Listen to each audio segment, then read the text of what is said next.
ایک پیر صاحب تھے، جب وہ دیکھتے تھے کہ مریدوں میں دنیا داری زیادہ پھیل رہی ہے تو مریدوں کو آزماتے تھے، آزمائش لیتے تھے ان کی الگ الگ طریقے سے۔ کلندر تھے، مست تھے۔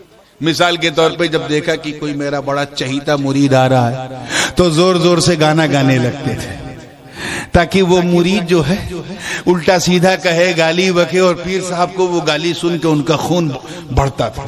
کیونکہ اولیاء میں ایک طبقہ ہوتا ہے، طبقہ ملامتیہ۔ کون سا طبقہ؟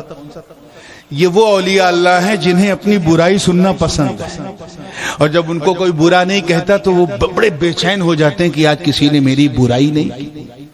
ان کو اپنی برائی سے ان کو خوراک ملتی ہے۔ یہ طبقہ ملامتیہ ہے، اسی طبقے کے وہ بزرگ تھے۔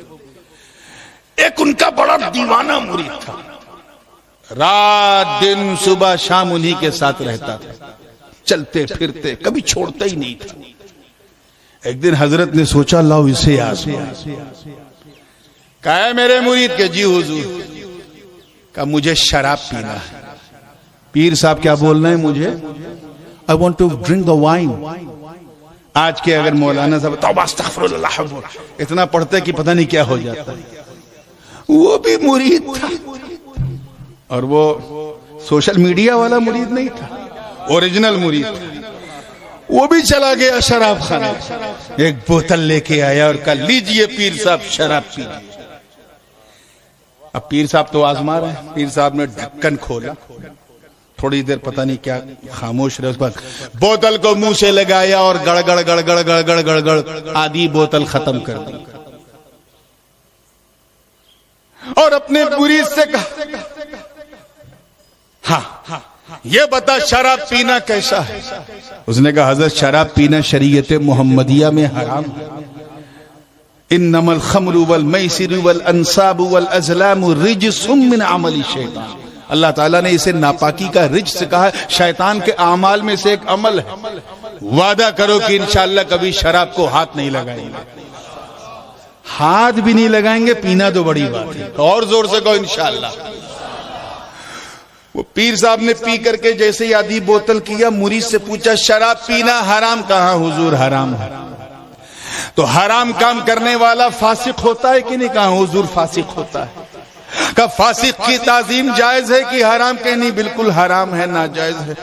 تو کہا جب فاسق کی تعظیم حرام تو میری تعظیم بھی حرام، تو پھر میں تیرا پیر نہیں رہا، جا کہیں اور مرید ہو۔ وہ بھی مرید تھا۔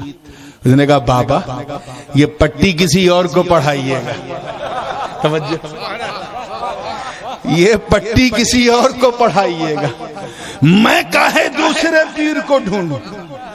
میں جانتا ہوں کہ جب میں لایا تھا تب یہ شراب تھی، لیکن جب آپ نے اسے چھوا تو یہ شراب شراب نہ رہی، یہ ایسا ہی پانی سے بدل گئی جیسے آپ نے میرے گندے دل کو بدل دیا۔ سبحان اللہ سبحان اللہ سبحان اللہ سبحان اللہ،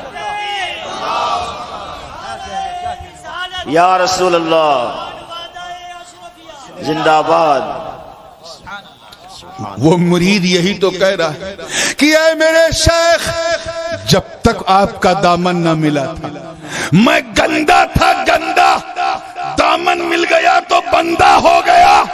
ارے جب آپ میرے گندے دل کو بدل سکتے ہیں تو اگر اس گندے مشروب کو بدل دے تو حیرت کیا؟ سبحان اللہ سبحان اللہ سبحان اللہ۔ اسے کہتے ہیں مرید۔ وہی مرید اپنے پیر کی مراد بنتا ہے۔ بات سمجھ میں آ رہی ہے نا؟ تو یہ ارادہ کر کے اگر کوئی مرید ہوا کہ مجھے اپنے پیر کی ہر بات ماننی ہے، اور میدان عمل میں پھس ہو جائے، بلکہ ایسا ہو جائے کہ اپنے پیر ہی کے لیے دعا کرنے لگے، اے اللہ میرے پیر کو عقل سلیم دے، اے اللہ میرے پیر پہ جادو ہو گیا ہے، اے اللہ میرے پیر پہ سحر ہو گیا ہے، جب ایسا بکنے لگے تو سمجھ جاؤ رسی ڈھیلی ہو گئی، رسی ڈھیلی ہو گئی۔ اب انا للہ و انا الیہ راجعون پڑھ کے اس پہ دم کر دینا اور کہہ دینا سن تو بکا ہی نہیں تھا، تبھی تو دنیا نے تجھے خرید لیا۔ ہم تو کل بھی اپنے پیر کے تھے، آج بھی اپنے پیر کے ہیں، میدان